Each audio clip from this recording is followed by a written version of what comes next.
So hi, my name is Julie Castronovo. I'm a senior lecturer in psychology at the University of Hull, and I'm also a lead for education in the Faculty of Health Sciences. So can you start by telling me what inclusive education means to you? So inclusive education for me is a higher education environment where all students are being supported in their learning and in their journey throughout their degrees, where there's no barriers for any students and all students feel supported and having the same access to all the teaching that is available, the different types of activities that are available to any student. So it's really about being offering the same chances to everybody to succeed and achieve their best for their degree with us. How have you gone about promoting inclusivity? So in psychology, we have a particular some particular difficulties we have in our program is that we are a very large cohort of students, because psychology has always been a very popular topic for students. So it can be sometimes quite difficult to be inclusive in our teaching approaches, because most of our teaching is delivered through large lectures in big lecture theatres with lots of students there. So if some students have got some difficulties or would need extra support, it's something that is usually difficult to achieve because of the size of the program. So what we did in our program is that we developed a program embedded personal supervision system, whereby we allocated students. Every single student is allocated, when they start their journey with us, a personal supervisor. And each personal supervisor is going to have a group of maximum 10 personal supervisees, so students they're looking after throughout their degree. And this system is program embedded, because what we wanted to do is we wanted to give the students the opportunity to have small group teaching and with tutorials that are run by their personal supervisor throughout their degrees. So throughout their degree, the students have small group sessions with their personal supervisor. And in those sessions, what we do is first we get to know our students so they don't feel lost in that big cohort. And as a personal supervisor, as an academic member of staff, I know the name of my tutees. I can follow them throughout their degree and meet with them regularly outside those small tutorials.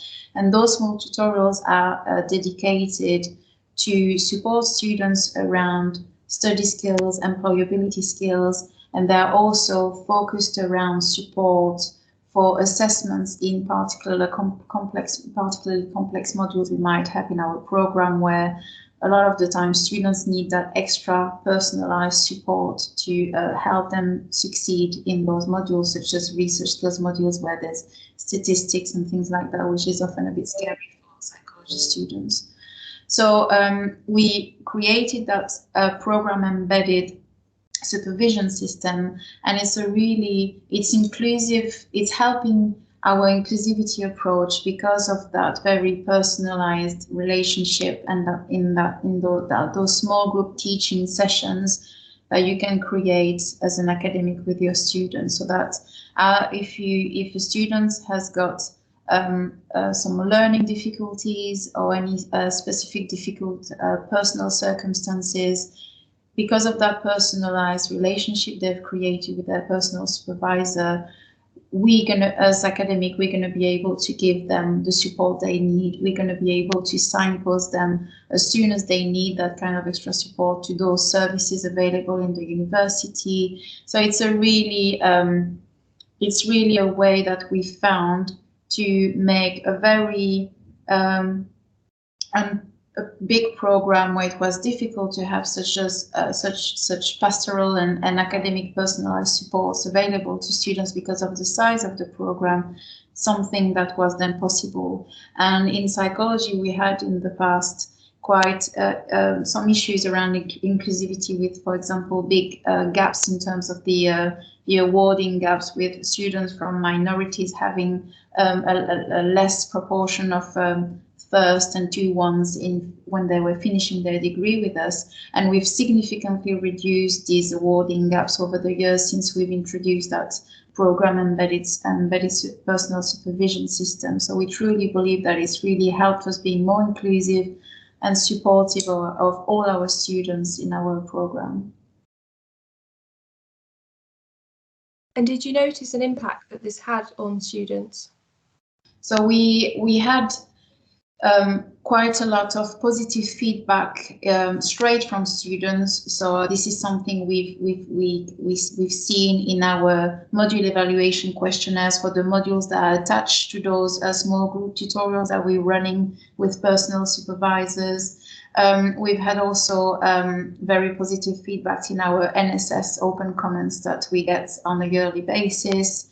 And also like just informal feedback you get from students when you created a really nice relationship with your students and they finish their degree, they give you thank you cards and they're really happy that they're going to be able to get a very personalized reference letter from their personal supervisor when they're applying for a job after their degree, because we build up a relationship and we know each other.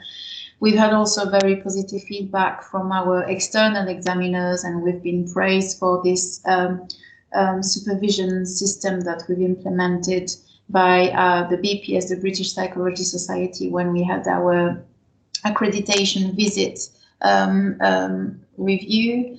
And also, as I just said before, we had in the past quite some issues around the awarding gaps with our students from minorities having less higher level degrees at the end of their degree, and this has been significantly reduced over the last 5 years.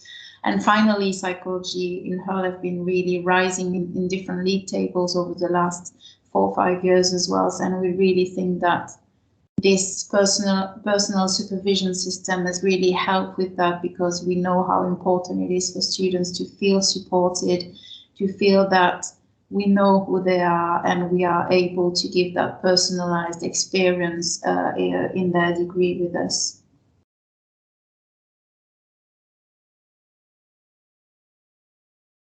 So overall, why is inclusive education important? So inclusive education is really key, because no matter your background, where you're coming from, or any difficulties that you might have, education should be open to everybody without any discrimination between people. So it's really important for universities to really keep that in mind and offer students an environment, a learning experience that is accessible to everybody, so that everybody stands the same chance of succeeding and doing well, and then going on to a really the career of their choice and a successful career at the end. So it's really something that it's key at the University of Hull, and we've done quite a lot of work around it. And I feel like something like having a program embedded personal supervision system is really something that can foster even more inclusivity in the way we're working with all our students. So do you have any plans to promote further inclusive practice in the future?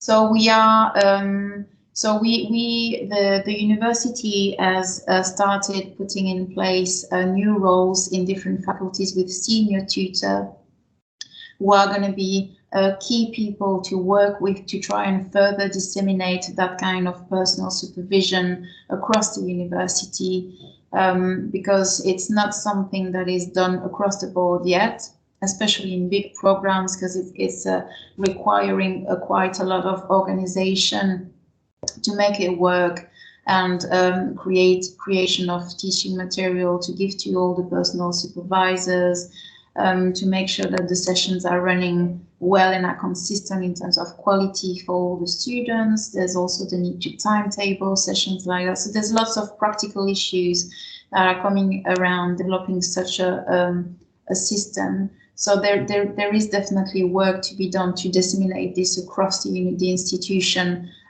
further.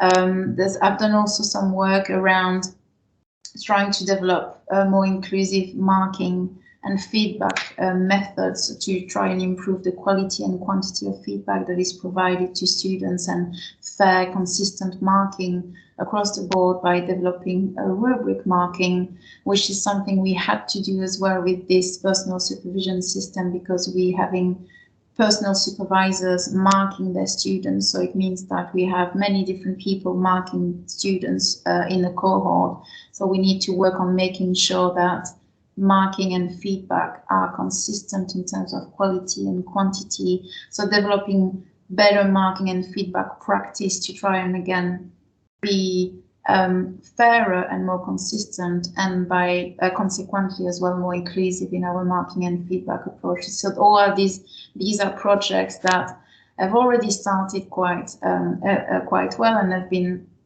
developed in a few pockets areas. So now it's to try and disseminate this further across the institution, and working with people across the board to try and make this a common practice.